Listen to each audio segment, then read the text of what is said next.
So I'm back again. Let me look at the engine. That's the crankshaft, and you don't have always the tools to measure if the crankshaft is right, but I'm gonna tell you, you have a tool. Let me help you. This one here, normally there are no problems with that one. Inside here, almost no problems. It's always this one or that one. You're gonna feel with your finger, and when you feel a line inside it clearly, then you can throw away your crankshaft. If you can see with your eyes like a metal,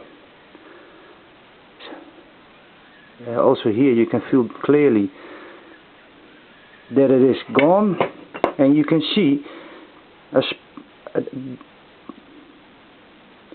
look, you see a trail or something like that, and you can also feel clearly that it is worn out. Don't grind it up with sandpaper. This one is gone. This one is wrecked. Throw it away.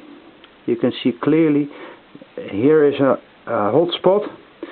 There's grind material away. So, and now you can see clearly maybe the problem of this crankshaft, that the base was going wrong in the factory. Look, let me take a little piece of cloth.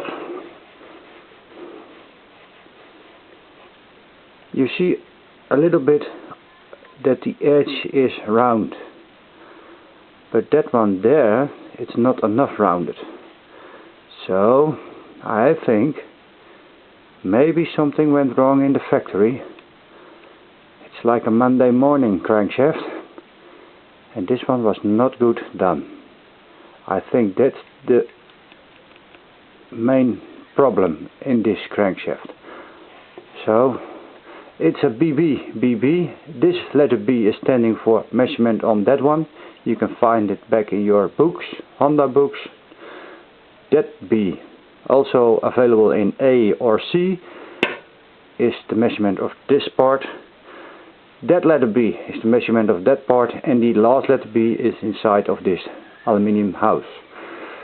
But now I'm thinking, when I measure this one up and I'm preparing this crankshaft in a machine, then it is not possible that that one is a B and that one is C.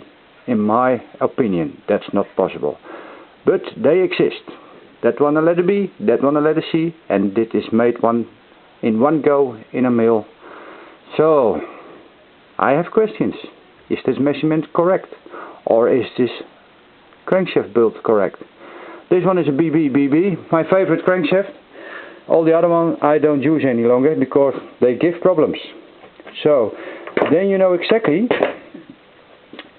that the measurement always have to be correct. If not, throw it away, you start wrong and your engine is killed in 2000 kilometers again. Then this bearing. Normally I don't have any problems with this bearing. They are strong. Also you find a little gaps inside because it is a ring fitted together in a line somewhere and then pressed inside. So you always find some damage, but that is not a problem. The cylinders are very good. I've seen no waste or tear out on top of it. That's what I'm gonna look. The ring, the piston ring on top, is that okay or not? Yes, this one is okay. So I can clean this engine up, and I make the best of it. Now I have a problem with myself because all the rubbish inside this workplace. So at first I'm gonna clean everything. That's not what I let you see on the movies. So you have to wait a while. So I have to clean everything up. Sven, your engine is gone. Your bike is not ready. You have to wait. Then I'm gonna take you to the pistons. This piston is not very bad. What I feel already is that the second piston ring is very sharp. That tells me that this one is also worn out, but when I look to the brown carbon places like this, no, it's not very bad, but I think yes, it needs new piston rings. For you to check if a ring is to replaced, I think maybe this one will help you.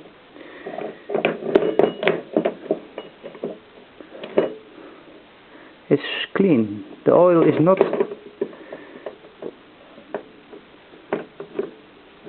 Why can I find the beginning point of a ring?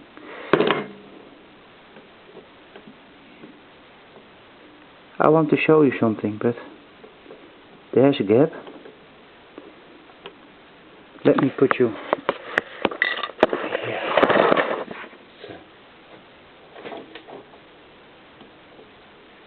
So I can cut myself on those edges on the second piston ring. That's for me the signal to remove those piston rings. Then the oil rings inside. Okay, this is not a very bad one. You can find grinding places, worn out places, and that tells me to replace the oil rings. There, I've got a good view. That one. When it is that bad, you know it's gone.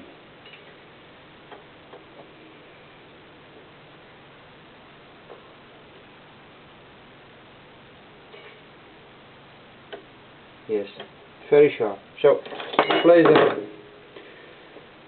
So, that's the story about this engine. I'm cleaning everything up now. You have to wait a while. Greetings from Holland. Have a nice day.